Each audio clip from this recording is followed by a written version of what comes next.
নমস্কাৰ বন্ধু বান্ধৱীসকল, মোৰ অন্য এটি ভিডিঅ'লৈ আপোনালোক সকলোকে স্বাগতম জনাইছোঁ। আৰু মোৰ ভিডিঅ'সমূহ যদি চাই ভাল লাগে চেনেলটো ছাবস্ক্ৰাইব কৰি ল'বলৈ একেবাৰে নাপাহৰিব।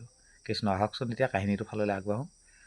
ভগৱান কৃষ্ণই যি সময়ত গোবৰ্ধন পৰ্বতটো আঙুলিত উঠাই লৈছিলে, তাৰ আগমুহূৰ্তত মহাপ্ৰলয় অহা দেখি গকুল নিবাসীসকলে দেৱৰাজ ইন্দ্ৰক পূজা কৰিবলৈ যাবলৈ ওলাইছিলে, অৰ্থাৎ ৰক্ষণাবেক্ষণ দিবৰ কাৰণে।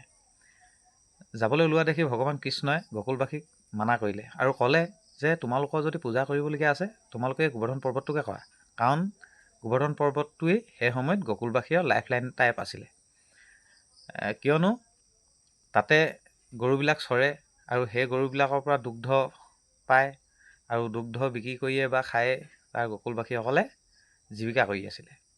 গতিকে ক'লে যে তোমালোকে যদি পূজা কৰিবলগীয়া আছে এই পৰ্বতটোকে কৰা, আৰু তোমালোকে যদি পূজা কৰিবলগীয়া আছে তোমালোকে এই সূৰ্য দেৱতাক পূজা কৰা। ইয়াত আচলতে বহু ধৰণৰ আধ্যাত্মিক তত্ত্ব বা আধ্যাত্মিক কথা লুকাই আছে। যি সময়ত তেওঁলোকক এই কথাটো কৈছিলে তেতিয়া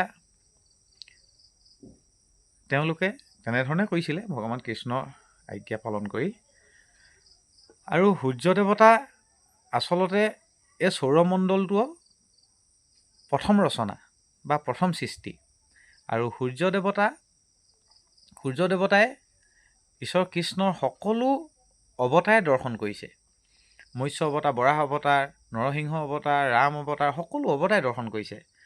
আৰু সেই সময়ৰ পৰাই এটা প্ৰথা চলি আহিছে যে আমি ৰাতিপুৱা শুই উঠিয়েই পোনপ্ৰথমেই সূৰ্য দেৱতাক প্ৰণাম কৰিব লাগে বা নমস্কাৰ জনাব লাগে।